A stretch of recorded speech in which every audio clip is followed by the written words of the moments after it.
Je me suis coupé les cheveux. Vous voulez voir, j'imagine. Eh ben non. Eh ben non. Bonjour à tous les amis, Ohayo gozaimasu, minasan, j'espère que vous allez bien. Aujourd'hui on se retrouve pour un nouveau thread d'horreur, j'ai deux histoires à vous raconter. On va commencer par l'histoire de taille moyenne et ensuite on passera à l'histoire un petit peu plus longue. C'est des histoires que j'ai trouvées bien creepy, elles sortent un petit peu de l'ordinaire, donc j'espère qu'elles vont vous plaire. Voilà, ceci étant dit, je lance le générique et je vous raconte tout ça.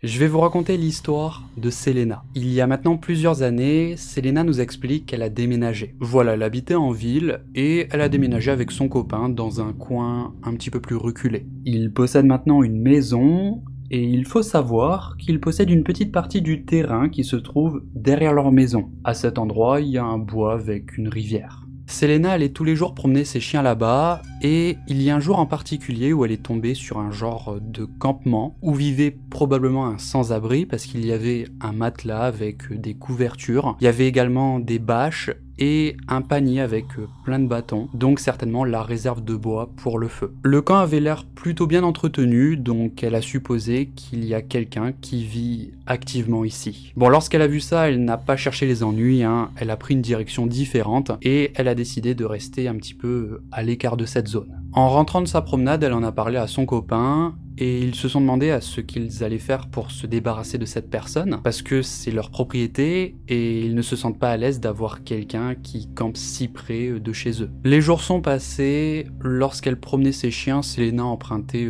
un trajet différent, et donc avec le temps, ils ont fini par l'oublier. Jusqu'au jour où elle est de nouveau passée devant cette zone avec ses chiens. Cette fois-ci, elle est partie fouiner un petit peu. Elle était un petit peu curieuse. Elle est tombée sur la même disposition que la dernière fois, mais cette fois-ci, le camp avait l'air moins entretenu. Il y avait des restes de nourriture, les restes d'un feu. Elle n'est pas restée très longtemps parce que elle avait un petit peu peur et donc elle est très vite partie. Le soir même, Selena était en train de cuisiner en attendant que son copain rentre à la maison. À ce moment-là, elle était face à la fenêtre de la cuisine qui donne directement sur le bois. Et à un moment donné, elle a cru voir quelqu'un qui se tenait debout à côté d'un arbre. Bon, elle n'est pas sûre de ce qu'elle a vu parce qu'il faisait très sombre et elle n'a pas une très bonne vue, mais elle a cru voir quelqu'un. Elle a essayé de pas trop y penser parce qu'elle n'est pas sûre de ce qu'elle a vu, mais ensuite il y a d'autres pensées qui lui sont venues à l'esprit. Elle a pensé à leur maison, à leur propriété qui est clôturée, au petit campement qu'elle a revu tout à l'heure et elle a commencé à se faire peur. Elle s'est dit que c'était peut-être le mec du campement. Bon, elle a continué de cuisiner et à y penser, encore et encore. Elle a continué de regarder par la fenêtre, elle a regardé dans les environs, mais elle n'a vu personne. Et à un moment donné, elle s'est dit que c'était certainement son imagination qui lui jouait des tours à cause de ses craintes. Et puis, elle a entendu quelqu'un frapper à la porte de derrière. Ces deux bergers allemands qui étaient dans la maison à ce moment-là se sont mis à aboyer. Maintenant, il faut savoir que sa porte de derrière est équipée d'un rideau, donc depuis là où elle ne pouvait pas voir qui a frappé à la porte. Elle est donc allée à sa porte avec ses chiens qui étaient déjà devant la porte à aboyer comme des fous. Elle a soulevé le rideau, mais elle n'a vu personne. À ce moment-là, elle sent son niveau de stress monter encore plus. Son enceinte est allumée parce qu'en fait elle écoutait de la musique en faisant la cuisine et donc elle est allée l'éteindre pour mieux entendre. Ses chiens étaient maintenant en train d'aboyer devant les fenêtres, mais elle ne voyait rien, donc elle a fermé les rideaux et elle les a calmés. Elle se sentait vraiment pas sereine à ce moment-là. Elle était vraiment mal à l'aise. Et c'est à ce moment-là qu'elle a entendu un bruit venant de la cuisine, comme si quelqu'un se jetait contre sa porte. Ses chiens se sont remis à aboyer comme des fous, ils ont couru vers la cuisine. Selena les a suivis, elle arrive dans sa cuisine et elle voit sa porte trembler. Il y a quelqu'un qui essaye de défoncer sa porte. À ce moment-là, elle ne sait pas quoi faire, elle reste là, regarder sa porte trembler, et d'un coup, l'embout qui permet de garder le rideau fermé a cédé. Le rideau s'est soulevé et elle a pu voir un homme avec un masque blanc. Selena sait qu'elle ne peut pas rester là, l'homme va finir par rentrer. Elle a pensé à passer par la porte de derrière, mais à ce moment-là, elle s'est dit que si elle passe par là, l'homme aura vite fait de faire le tour et il pourra la rattraper. Donc elle se précipite à l'étage avec ses chiens toujours en bas en train d'aboyer devant la porte et elle s'est enfermée dans la salle de bain. À ce moment-là, elle était complètement terrifiée, elle a attrapé son téléphone portable en tremblant, elle appelle la police, elle ne parvenait même pas à donner son adresse tellement elle était paniquée, elle pouvait toujours entendre l'homme donner de grands coups dans sa porte avec ses chiens aboyer comme des fous, et à un moment donné, les coups se sont arrêtés. À ce moment-là, elle s'est dit bah ça y est, l'homme a réussi à rentrer dans ma maison. Elle avait super peur pour ses bergers allemands, mais ensuite elle a réfléchi, elle s'est dit que s'il était entré, elle serait en train de l'entendre se battre avec ses chiens. Mais ce n'était pas le cas. Quelques minutes plus tard, la police est arrivée. Selena n'a même pas osé sortir de la salle de bain tellement elle avait peur. Elle a parlé aux policiers du haut de sa fenêtre. Les policiers lui ont dit que sa porte de cuisine était intacte et donc elle pouvait descendre pour leur ouvrir. Selena a été forcée de calmer ses chiens avant de leur ouvrir la porte parce qu'ils étaient beaucoup trop énervés. Elle a parlé aux policiers du type qui campait dans les bois sur leur propriété. Ils sont allés jeter un œil mais ils n'ont vu personne. Et il n'y avait rien de suspect, donc au bout d'un moment, ils ont fini par partir. Quelques semaines plus tard, Selena et son copain sont allés se promener avec les chiens, et ils sont allés au niveau du campement pour voir s'il était toujours là ou s'il était maintenant à l'abandon. En arrivant sur place, ils ont trouvé ça. Le fameux masque blanc que cet homme portait au moment où il a essayé de s'introduire dans sa maison. Ils ont également trouvé des bottes et des gants qui étaient cachés dans un sac qu'ils ont trouvé près du ruisseau. Apparemment, toutes ces choses n'étaient pas là lorsque les policiers sont allés voir. Bien que le campement semblait maintenant abandonné, ils ont envoyé des photos à la police, qui est revenue peu de temps après, et même s'ils avaient maintenant des preuves, aucune enquête n'a été menée parce qu'au final, la personne n'a pas réussi à s'introduire dans sa maison. Il n'y a pas eu d'effraction. Du coup, ils ont tout retiré du camping et ils ont tout mis dans une benne à ordures. Voilà, et c'est la fin de cette histoire badante. Attention, j'ai une grosse théorie sur cette histoire, tenez-vous prêts. Non, parce que je sais que la plupart du temps, lorsque je balance des théories, ça part un petit peu dans tous les sens. Je pense qu'à chaque fois que Selena est allée au niveau de ce campement, le mec ne devait pas être très loin. À mon avis, il l'a vu s'approcher de son campement à plusieurs reprises, et il a voulu se venger. Voilà, j'ai trouvé que c'était une bonne histoire, j'espère qu'elle vous a plu, et sur ce, on passe à la suivante.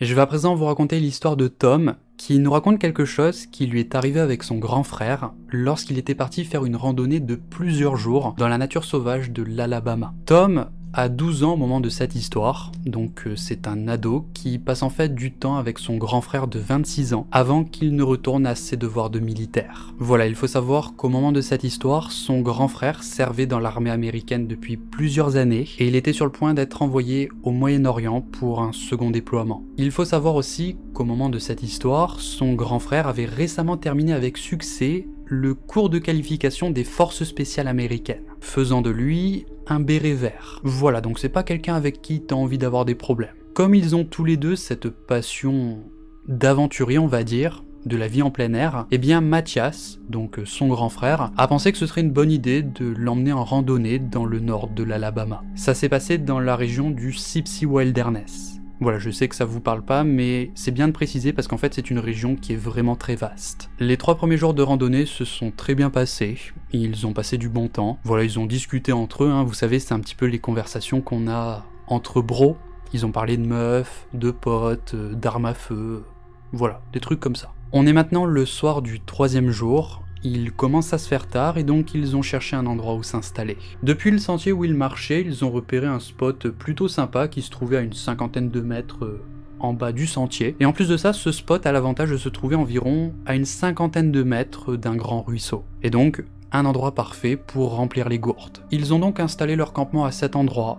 Ils ont dîné, il était maintenant aux alentours de 20 h et il faisait encore assez clair parce qu'on est en été. À un moment donné, ils ont vu 2 gars vers la fin de la vingtaine qui se promenaient. Ces mecs-là sont venus les voir pour leur demander s'ils avaient vu des sangliers. Tom et son frère en ont vu pas mal au cours de leur randonnée, donc ils leur ont dit. Ces 2 mecs sont restés à leur parler pendant plusieurs minutes, même un petit peu trop longtemps. Ils ont posé des questions sur la durée de leur randonnée, depuis combien de temps ils étaient là, combien de temps ils pensaient rester. Et pendant qu'ils leur posaient toutes ces questions, ils regardaient aux alentours, ils regardaient autour d'eux. Tom se sentait mal à l'aise en leur présence, il était pas serein. Au bout d'un moment, ces mecs-là leur ont dit au revoir un petit peu brusquement et ils sont partis. Le reste de la soirée s'est très bien passé et ils sont allés dormir. Quelques heures plus tard, Tom est réveillé par le bruit de chien qui aboie au loin. À ce moment-là, son cœur s'est mis à battre la chamade, il a donné un coup de pied dans le sac de couchage de son frère et il lui a demandé s'il dormait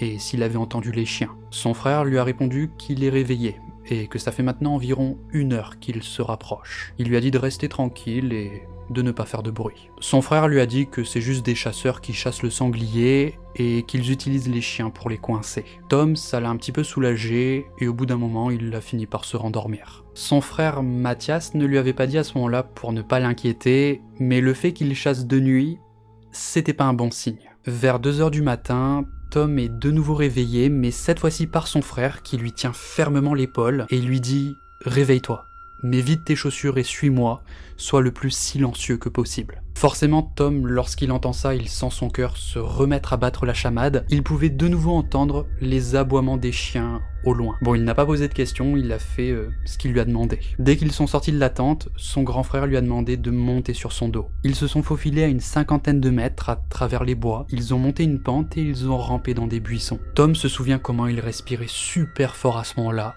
à la différence de son frère, qui lui était calme. Il a entendu un clic, qui était en fait son frère qui a chargé son pistolet. Tom a commencé à chuchoter quelque chose à son frère, mais celui-ci lui a directement mis une main sur la bouche et il lui a montré du doigt le campement. Le groupe de chasseurs s'était petit à petit rapproché de leur campement pour finalement l'atteindre. Ils étaient 5, avec plusieurs chiens. Ils avaient l'air relativement jeunes, ils avaient 2 carabines et un fusil de chasse. Tom ne parvenait pas à entendre ce qu'ils se disaient, mais son frère lui a raconté plus tard qu'il parlait d'eux. Les chasseurs se sont attardés pendant un long moment à leur campement, en éclairant les alentours avec leurs lampes de poche. Mathias, donc son grand frère, a chuchoté à l'oreille de son frère. Il lui a dit que s'ils viennent vers eux, il veut qu'il court aussi vite qu'il peut sans se retourner, en restant en dehors des chemins. Il lui a tendu une lampe de poche et lui a demandé de ne pas enlever le filtre rouge. Son frère lui avait déjà appris à se repérer, donc il savait qu'il pourrait s'en sortir. Lorsque Tom a entendu tout ça, il était sur le point de pleurer.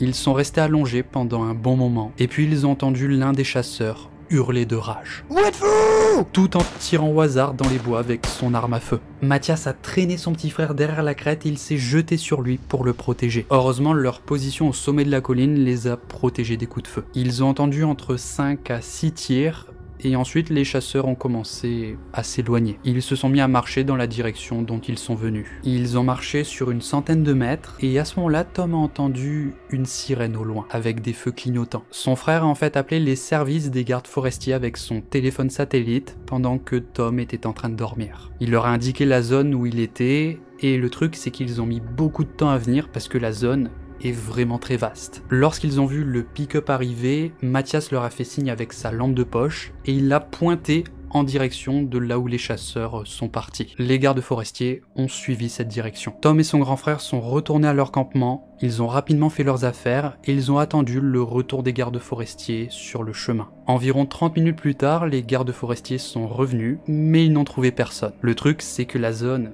est vraiment immense et les chasseurs pouvaient être n'importe où. Tom et Mathias sont donc montés dans leur véhicule et les gardes forestiers les ont conduits jusqu'à la zone de rassemblement principal. Sur le chemin du retour, son frère l'a félicité, il lui a dit à quel point il a été courageux et qu'il racontera ça aux parents. Tom lui a demandé de ne pas le faire parce que s'il raconte tout ça, eh bien il ne pourra plus jamais partir avec lui. Au final, ils n'ont jamais eu d'informations concernant les chasseurs qu'ils ont rencontrés parce qu'ils ont réussi à prendre la fuite. Tom et son frère pensent que lorsqu'ils ont entendu les sirènes, les chasseurs ont dû se diriger vers le grand ruisseau vu que les véhicules ne peuvent pas accéder à cette zone. Les amis, j'espère que ce thread d'horreur vous a plu. Moi, les histoires aujourd'hui, je les ai vraiment kiffées. Elles sortaient de l'ordinaire, elles étaient un petit peu folles. Alors avant de vous quitter, je tenais encore une fois à vous préciser que les histoires que je vous raconte sont à prendre avec du recul, parce qu'on n'est pas sûr qu'elles sont vraies. Ce sont des histoires que je trouve sur Reddit, il y a des gens qui partagent leurs témoignages, c'est très souvent des Américains. Les histoires sont considérées comme vraies, mais après on n'est jamais sûr de rien, on n'a aucune preuve pour vérifier. Et voilà, sur ce, moi je vous souhaite une bonne soirée et je vous dis à la prochaine.